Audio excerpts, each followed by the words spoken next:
Reciban nuestro saludo en esta la segunda actividad orientadora de la asignatura Clínica 2. El tema a estudiar en esta actividad son los principales síndromes del sistema digestivo. Nos referimos al síndrome ictérico, el síndrome diarreico crónico y el síndrome de sangramiento digestivo alto. Al concluir la actividad, serán capaces de vincular los contenidos morfofuncionales y morfofisiopatológicos del sistema digestivo con las alteraciones que se encuentran en el interrogatorio y el examen físico. Describir la sindromogénesis y sindromografía de los principales síndromes del sistema digestivo. Seleccionar los exámenes de laboratorio clínico, imagenológicos generales y especiales, endoscópicos y anatomopatológicos más utilizados en el estudio de las afecciones de este sistema, teniendo en cuenta los datos al interrogatorio y al examen físico, e interpretar los resultados de las evidencias diagnósticas. En la semana anterior fueron estudiados los principales síntomas de este sistema y durante tu práctica docente profundizaste en ellos, ejercitaste el interrogatorio, técnica esta de gran valor semiológico en este sistema, y ejecutaron el examen físico siguiendo las orientaciones de tu profesor y las guías para el estudio. Dentro de los principales síndromes del sistema, estudiaremos en la actividad de hoy el síndrome ictérico, el síndrome diarreico crónico y el síndrome de sangramiento digestivo. Otros síndromes serán objeto de estudio y profundización durante las actividades de la semana y tu estudio independiente. El íctero fue abordado como signo durante la asignatura Clínica 1. Su semiogénesis, la semiografía y el semiodiagnóstico te facilitarán la comprensión del síndrome que lleva su nombre. El íctero per se constituye un síndrome, pues a él se le asocian irremediablemente otros síntomas y signos que conforman un cuadro clínico muy florido. La coloración amarilla se impregna tanto en piel, mucosas y órganos. Su intensidad varía desde flavínico o amarillo claro a melánico u oscuro. En los primeros días puede ser de tonalidad leve, llamado íctero subclínico, lo cual ya es conocido por ustedes desde la asignatura anterior. Los síntomas y signos asociados a él son el prurito, la anorexia, la astenia, la hipotensión, bradicardia, insomnio y trastornos visuales como la xanthopsia. La sindromogénesis o mecanismo de producción es conocido desde la asignatura morfofisiopatología. Recordemos sus mecanismos básicos: aumento de la producción de bilirrubina libre o no conjugada, ictericias hemolíticas, trastorno de la captación de la bilirrubina por el hepatocito, por ejemplo en la poshepatitis, enfermedad de Gilbert o íctero familiar congénito. Trastornos de la conjugación dentro del hepatocito, como ocurre en la inmadurez, ausencia o inhibición de la enzima glucuroniltransferasa. Trastornos de la excreción de bilirrubina conjugada, como ocurre en la colestasis intrahepática y extrahepática. Estudiaremos estos en relación con las principales causas. Los elementos clínicos que caracterizan cada uno de ellos difieren, por lo que es de vital importancia identificarlos. El íctero hemolítico se caracteriza semiológicamente por ser de color amarillo claro o flavínico. Puede acompañarse de palidez, dolores reumáticos y crisis dolorosa abdominal, y se presenta en el curso de anemias hemolíticas como la talasemia, anemia hemolítica autoinmune y la diseritropoiesis, la ciclemia, anemias por agente inmunitario y grandes aplastamientos ísticos. El íctero por trastornos en la captación es similar al anterior, ya que predomina la bilirrubina libre o no conjugada, no de causa hemolítica. Se presenta en el recién nacido, poshepatitis o en la llamada enfermedad de Gilbert, donde hay trastorno de la transportación desde el plasma al hepatocito. El íctero que se produce por trastorno en la conjugación intrahepática, como ocurre en el recién nacido y del prematuro, donde la deficiencia de la enzima es transitoria, la coloración amarilla es transitoria y el cuadro poco florido. Si este íctero es por déficit de la glucuroniltransferasa o enfermedad de Klinger-Najar o familiar, aparece el íctero desde los primeros días de nacido y se puede impregnar en los núcleos grises de la base, llamado kerníctero, lo que provoca la muerte en el primer año de vida. Si el íctero es por trastorno en la excreción de la bilirrubina conjugada, como puede observarse en la colestasis intrahepática en cualquier nivel de las vías de causa funcional o mecánica, por ejemplo en las poshepatitis, colangiocarcinoma, las metástasis hepáticas, cirrosis, se crea entonces un desorden en la estructura lobulillar y el cuadro clínico varía dependiendo de su causa. Por lo general, el íctero suele ser en este caso intenso, con prurito marcado, hasta la presencia de hepatomegalia, ascitis y esplenomegalia. En las ictericias por colestasis extrahepática, el obstáculo es demostrable por los exámenes diagnósticos. Nos referimos a cálculos biliares, cáncer de las vías extrahepáticas, compresiones extrínsecas, entre otros. Estas se presentan en adultos y se obtiene entre los antecedentes la presencia de dolor abdominal tipo cólico en hipocondrio derecho o dolor difuso abdominal y otros síntomas y signos en dependencia de la causa, como pueden ser astenia, anorexia, pérdida de peso, prurito, hepatomegalia. El íctero tiende a ser intenso de tonalidad verdínico a melánico. La variada sintomatología de este síndrome está en relación a las múltiples causas, entre las que se encuentran hematológicas, digestivas, congénitas, neoplásicas, de origen tóxico, traumáticas, entre otros. Es por ello que el interrogatorio minucioso y el examen físico general, regional y por sistemas nos permitirá corroborar la presencia de los signos y síntomas que componen el cortejo del síndrome ictérico. Debes revisar todos estos aspectos en tu libro de texto. El diagnóstico analítico en este síndrome define el mecanismo que produce el íctero. En todos los tipos de ícteros, las concentraciones séricas de bilirrubina total se encuentran incrementadas, pero el resto de los estudios de laboratorio clínico variarán como sigue. En el íctero hemolítico, la bilirrubina que aumenta es la libre o no conjugada. La orina es de color amarillo rosado con espuma blanca por la presencia de niveles elevados de urobilina. Las heces son de color pardo oscuras por incremento del esterco bilinógeno. Existe anemia importante y la eritrosedimentación se encuentra acelerada. Se observan alteraciones morfológicas en los hematíes que se evidencian en la lámina de periferia, compatibles con anemia hemolítica.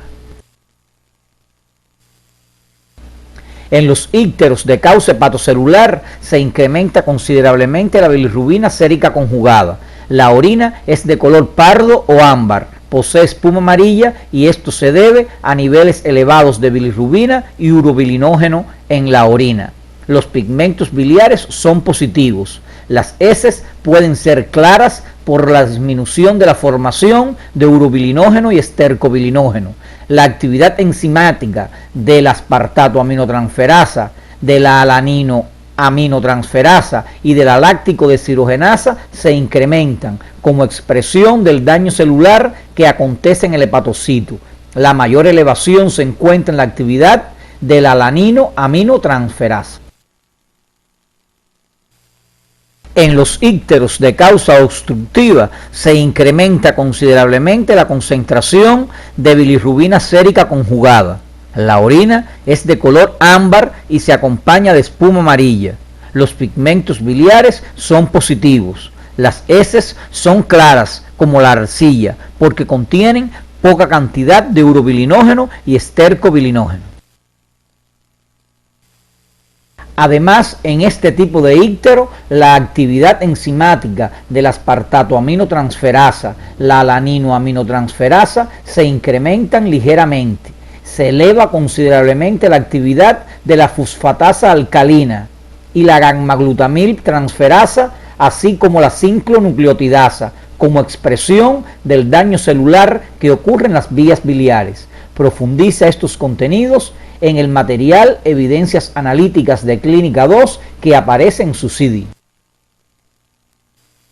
En estos momentos pasaremos a abordar el estudio del síndrome diarreico, reconociendo el grado de subjetividad con que los pacientes reconocen estos cambios, lo que hace difícil para el médico precisar el síntoma diarrea. En primer término, como regla general, se considerará cuando se expulsan más de 200 gramos al día de materia fecal. Sin embargo, para el paciente, el aumento en la frecuencia de materia fecal ya es considerada diarrea. Este es un síntoma que ya fue estudiado semiológicamente en la actividad anterior y ustedes han tenido la oportunidad de evaluarlo en la práctica médica diaria por su frecuencia. El síndrome diarreico se clasifica en agudo y crónico. El primero será profundizado en actividades docentes de la semana y recomendamos revises el material sobre síndrome diarreico que aparece en tu CD. Hoy nos ocuparemos del síndrome diarreico crónico, donde se incluyen el característico síndrome de malabsorción intestinal. Algunos autores consideran las diarreas crónicas cuando las deposiciones persisten durante 4 semanas o más y son de etiología variada. El síndrome de malabsorción implica absorción defectuosa de grasas, proteínas, hidratos de carbono y vitaminas, con las consiguientes manifestaciones clínicas por estas circunstancias, como son pérdida de peso, astenia, aftas bucales, glositis como manifestación de déficit vitamínico, anemia, hipoproteinemia, manifestaciones hemorrágicas, dolores óseos, parestesias, edema, distensión abdominal, a los que se añaden los síntomas propios de la enfermedad que lo produce. Las diarreas, como síntoma capital, tienen las características del tipo alta, líquidas o pastosas, abundantes en cantidad, con restos de alimentos, ser grasosas o presentar esteatorrea. Las que se reconocen porque flotan, son hipocoloreadas y brillantes y ocasionan ardor anal. Entre los principales elementos de la sindromogénesis o fisiopatología de esta entidad se encuentran déficit de cofactores necesarios para preparación de los nutrientes que van a ser absorbidos. Nos referimos a la insuficiencia pancreática, gástrica o hepática.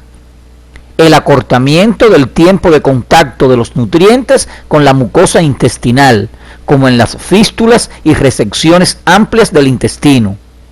Y la disminución de las enzimas digestivas propias de la mucosa intestinal, encontrándose la conocida enfermedad celíaca o déficit de enzimas para digerir el gluten, como las disacaridasas, las lactasas, entre otras. Otros mecanismos que producen este síndrome son los trastornos en mecanismos de transporte específico, como ocurre casi siempre de manera genética en la dificultad para la absorción de la vitamina B12. Los trastornos en la salida vascular desde el intestino por procesos inflamatorios o procesos neoplásicos. La presencia de flora intestinal anormal, como ocurre en los procesos que favorecen esta, como se observa en la diverticulosis del yeyuno, en la hipomotilidad en la diabetes mellitus y en la alteración del metabolismo de las sales biliares. Como pueden ver, son múltiples y complejos los mecanismos fisiopatológicos, por lo que debes profundizarlos en tu libro de texto. El síndrome de mala absorción puede ser primario o secundario. Se consideran el sprue no tropical, la enfermedad celíaca, la hipolactasemia, las que causan trastornos de insuficiencia digestiva. Entre los secundarios, la insuficiencia pancreática, gástrica, hepática y las malas absorción por parásitos como la giardia y de causa inflamatoria como la tuberculosis intestinal, los que causan trastornos de absorción. Atendiendo a los aspectos anteriores, debemos ser cuidadosos en el interrogatorio de los antecedentes personales y familiares, y luego orientarnos al examen físico, el que debe priorizar el examen físico general en busca de alteraciones en piel, mucosas, la lengua, el estado de hidratación del paciente, el peso. Posteriormente, el examen del abdomen y los sistemas implicados en la enfermedad de base. Los estudios analíticos que exploran el síndrome diarreico crónico son los generales, entre los que encontramos el hemograma y la velocidad de sedimentación globular, y los específicos, entre los que se encuentran el estudio de las heces fecales, los estudios bioquímicos y las pruebas de absorción. Debido al efecto sobre la nutrición que tiene la malabsorción intestinal sobre el paciente afectado, en el hemograma se reportarán cifras de hemoglobina y hematocrito compatibles con anemia específicamente carencial por déficit de hierro, coenzimas como el ácido fólico o la vitamina B12 y oligoelementos como el cobre, el zinc o el manganeso. La velocidad de sedimentación globular se acelera en el orden de 2 a 3 cifras, en dependencia de la causa que ocasione el síndrome. La cuantificación de analitos séricos o estudios bioquímicos revela cómo se encuentran las concentraciones de glucosa en ayunas, la cual se encuentra baja cuando la absorción de los glúcidos se encuentra comprometida.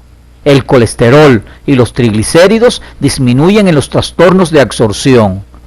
Las proteínas totales y la albúmina sérica disminuyen cuando existe enteropatía perdedora de proteínas o enteropatía exudativa. La actividad defectuosa de algunas enzimas como la amilasa y lipasa séricas puede evidenciarse insuficiente, como ocurre en la insuficiencia pancreática responsable de diarrea crónica por malabsorción intestinal. Estudia y profundiza estos contenidos en el Manual Evidencias Analíticas de Clínica 2 que aparece en tu CD. El estudio de las heces incluye un análisis macroscópico que puede evidenciar la existencia de parásitos del tipo de los helminthus y algunas características físicas como el peso, el color, el aspecto y la presencia de restos de alimentos, todo lo cual se altera en la diarrea crónica. Un análisis químico que confirma cantidades anormales de lípidos y nitrógeno fecales, lo cual caracteriza a este síndrome. El estudio microscópico y el cultivo de las heces precisan la existencia de parásitos microscópicos y bacterias patógenas que pueden originar este síndrome. Estudia y profundice sus contenidos en el Manual de Evidencias Analíticas de Clínica 2 que aparece en su CD. Los estudios de absorción constituyen pruebas dinámicas que se realizan en el propio paciente. Informan acerca de cómo se encuentra la absorción de los glúcidos, los lípidos y otros nutrientes en el tubo digestivo del paciente. Estas pruebas son confirmativas del diagnóstico de malabsorción intestinal y las más utilizadas son la prueba de la desiglosa para identificar cómo se encuentra la absorción de carbohidratos, el test de Schilling para medir la absorción de la vitamina B12, entre otras. Debes profundizar estos contenidos en el Manual de Evidencias Diagnósticas que aparece en tu CD. El síndrome de sangramiento digestivo alto y bajo es otro de los temas a orientar durante la actividad de hoy. La expulsión de sangre procedente de una lesión situada en el tracto digestivo desde la boca al ano constituye su principal síntoma y se puede manifestar de diferentes maneras: por hematemesis, por enterorragia o por melena, las que sugieren la localización del sangramiento. Estudiados como síntoma la semana anterior su semiografía, semiogénesis y semiodiagnóstico, nos permitirán profundizar hoy en el síndrome. La intensidad del sangramiento, sus síntomas acompañantes y los hallazgos al examen físico presentan diversidad en su cuadro clínico.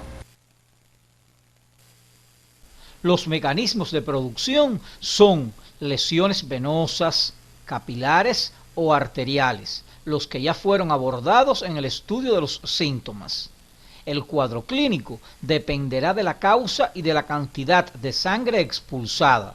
En relación a esta última se asocian vértigos, mareos, palidez, astenia, taquicardia, que pueden llegar al shock en caso de sangramientos masivos. Otros síntomas específicos, como el dolor y la acidez, acompañan a las úlceras gastroduodenales. Los signos de hepatomegalia y esplenomegalia señalan una posible hipertensión portal con varices esofágicas sangrantes. Los periodos de constipación, alternando con diarreas y cólicos abdominales, sugieren lesiones cólico-rectales. Las principales causas de sangramiento digestivo alto, que representan el 90% de estas, son la úlcera gastroduodenal, las gastroduodenitis. Recuerda aquí los principales medicamentos que la producen, los antiinflamatorios no esteroideos.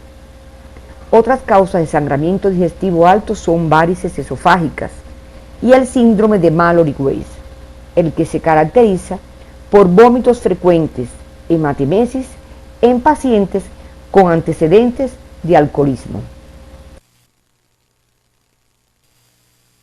Las principales causas de sangramiento digestivo bajo son las diverticulosis, las neoplasias, las alteraciones anorrectales, como son las fisuras y las hemorroides, la colitis isquémica. Veamos a continuación un resumen de las causas de sangramiento digestivo, el que puedes profundizar en tu libro de texto.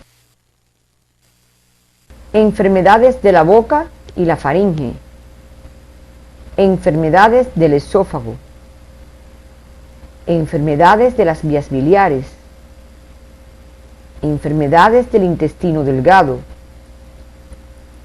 enfermedades del colon y recto, hemopatías. Hasta aquí representados todos los segmentos del tubo digestivo y otras relacionadas. En el caso de otras, la uremia. ¿Cómo realizar el examen físico? Recuerda algunas sugerencias. No dejes de revisar la boca y la faringe al paciente. Ahí puede estar un sangramiento que no se incluye entre las causas de sangramiento digestivo, como son las gingivorragias y la estomatorragia. No olvides realizar un tacto rectal cuando sospeches de sangramiento digestivo. Te puede ayudar a precisar la localización alta o baja. La evaluación de los signos vitales, sobre todo en los sangramientos de mediana y gran cuantía, es esencial.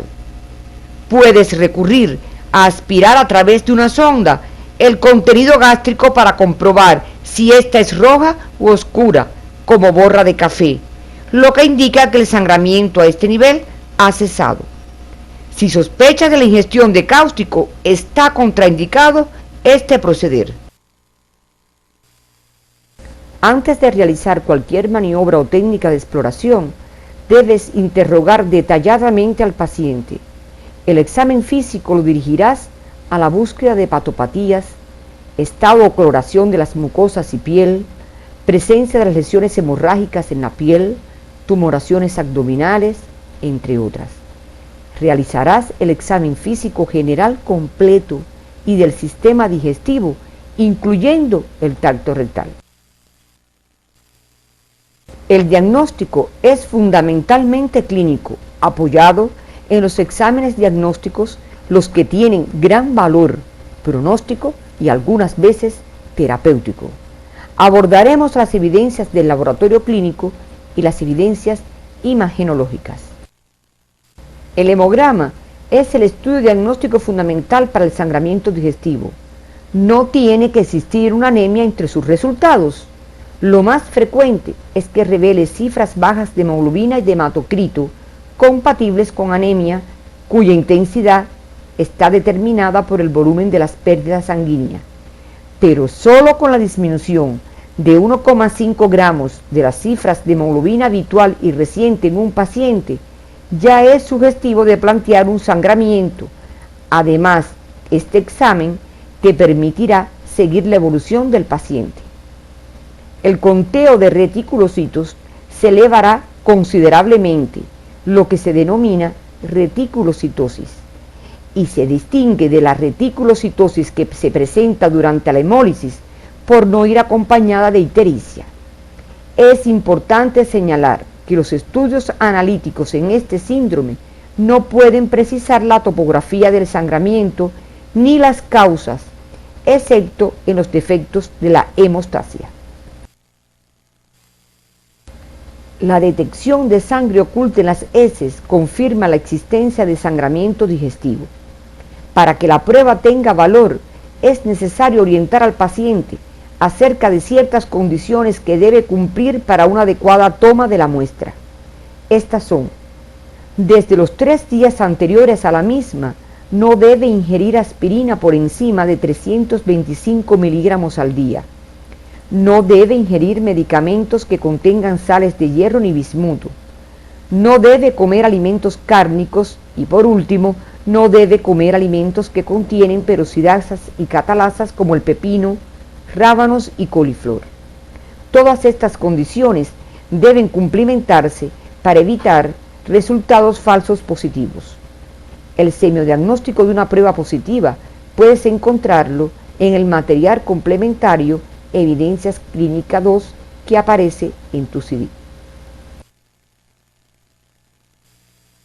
Otros estudios que se indican y son de importancia para el diagnóstico de las causas que originan el síndrome son el coagulograma, donde apreciaremos incrementos en el tiempo del sangramiento debido a defectos plaquetarios, el tiempo de coagulación prolongado por defectos en las proteínas que participan en la fase intrínseca del mecanismo de la coagulación, y el tiempo de protrombina prolongado en el curso de enfermedades hepáticas que curse con insuficiencia de la glándula.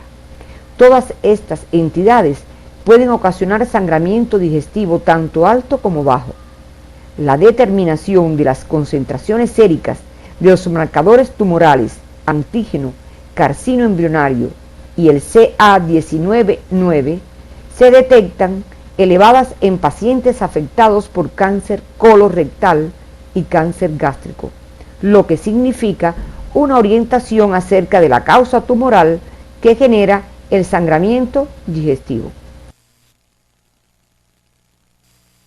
Otros exámenes que nos permiten arribar al diagnóstico positivo de la entidad que provoca el sangramiento son los exámenes imagenológicos.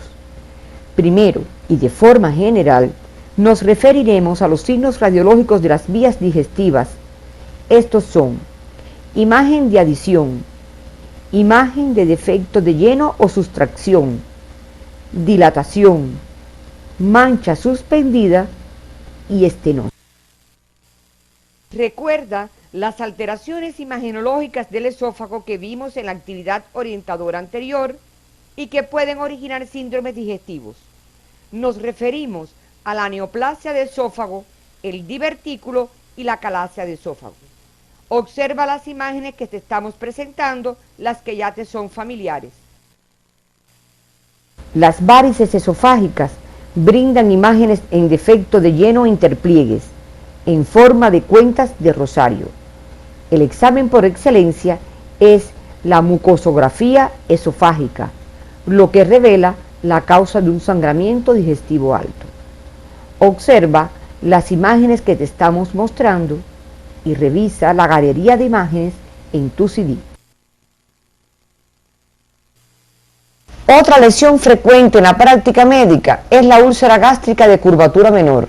Esta se muestra en un examen contrastado de estómago como una imagen de adición con contractura contralateral, denominada el dedo que señala el sitio ulceroso, tal y como estás observando en la radiografía que aparece en la pantalla.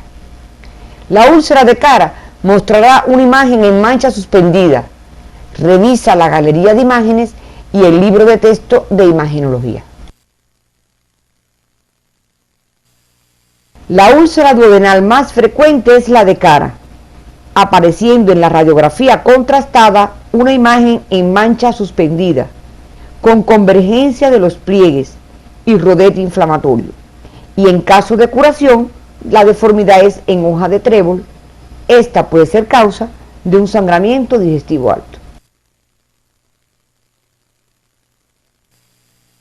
Otros ejemplos de patologías gastroduodenales que pueden ocasionar sangramientos digestivos son la neoplasia gástrica, se presenta como defecto de lleno que toma la curvatura mayor y puede en ocasiones estenosar al estómago. Los contornos son irregulares e infiltrantes. Observa la radiografía que te estamos mostrando. Los estudios radiológicos contrastados del colon evidencian la existencia de las lesiones que provocan algunos de estos síndromes, como el diarreico crónico y el desangramiento digestivo. En la imagen se muestra un defecto de lleno infiltrante, imagen en mordedura de manzana o en anillo de servilleta, desfiladero y pase de lo normal a lo patológico y estenosis del órgano, lo que se corresponde con una neoplasia de colon derecho.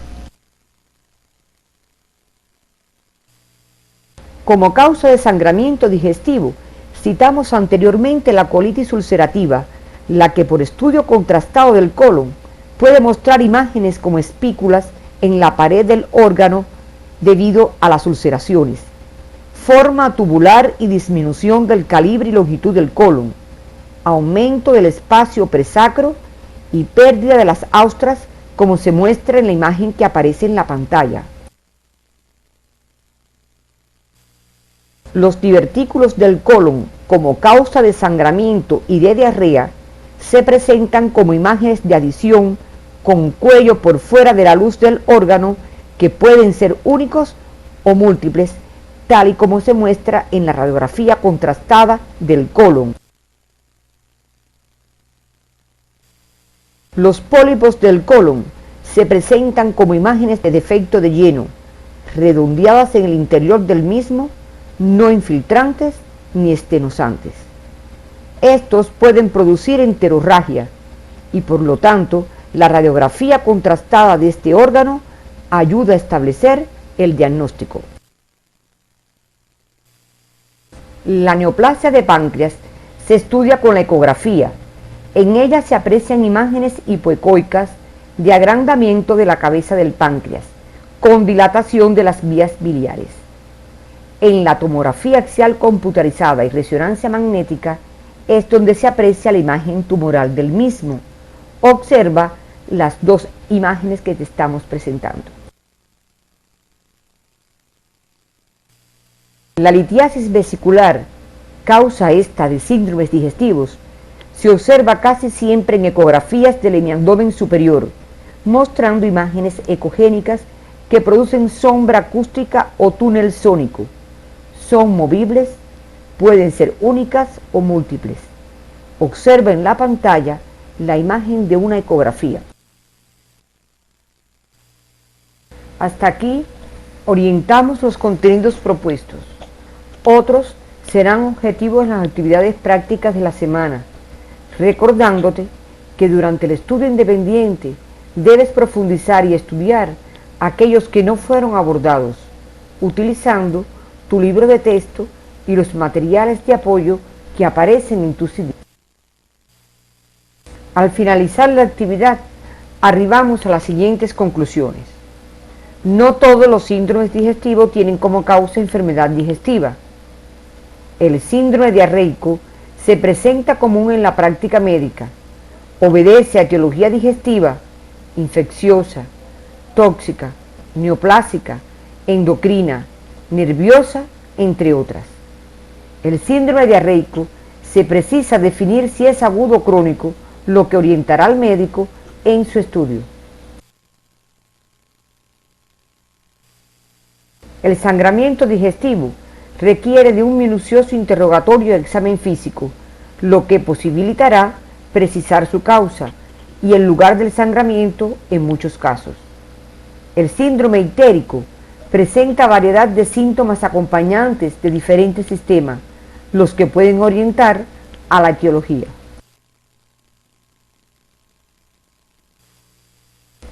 El hemograma, la eritrosedimentación, los estudios bioquímicos, el físico-químico de las heces y las pruebas de absorción revelan las evidencias analíticas que diagnostican el síndrome de malabsorción intestinal. El hemograma, el conteo de reticulocitos, la detección de sangre oculta en las heces y los parámetros de coagulograma, entre otros estudios, confirman por el laboratorio clínico la existencia de sangramiento digestivo. Los estudios imagenológicos contrastados, como el rayos X de esófago, estómago y duodeno, el colon por enema y otros estudios imagenológicos, evidencian las causas de sangramiento digestivo y de síndrome diarreico, entre ellas los tumores. El dolor lumbar posterior resulta frecuente en la práctica médica, relacionándolo en múltiples ocasiones con procesos osteomioarticulares y o renales. Sus características semiográficas son distintivas y se acompañan de otros síntomas y signos que lo diferencian. No solo el dolor lumbar es síntoma del sistema urogenital, otros como la disuria y la hematuria acompañan a múltiples procesos. A ellos nos referiremos en la siguiente actividad.